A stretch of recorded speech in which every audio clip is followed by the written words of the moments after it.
Il se met directement à genoux, il commence à me supplier qu'il est le mari de la nounou et que ce sont leurs enfants comme ça. Qu'il sait que sa femme a mal agi, mais que je dois laisser. Que les enfants pleurent depuis son incarcération et tout et tout. Je n'ai pas su quoi faire. La femme a failli me tuer l'enfant. Quand on lui demande pourquoi elle a fait ça, elle dit que c'était pour punir l'enfant.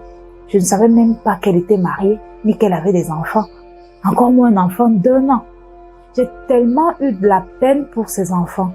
Je ne suis pas une personne de mauvaise foi, mais ce qu'elle a fait à ma fille est encore gravé dans ma tête. J'ai demandé conseil par-ci et là, et la plupart des personnes vers qui je me suis tournée m'ont demandé de vérifier si c'était bel et bien son mari et ses enfants, et si tel était le cas, de la libérer au bout de quelques semaines, histoire de lui donner une petite leçon.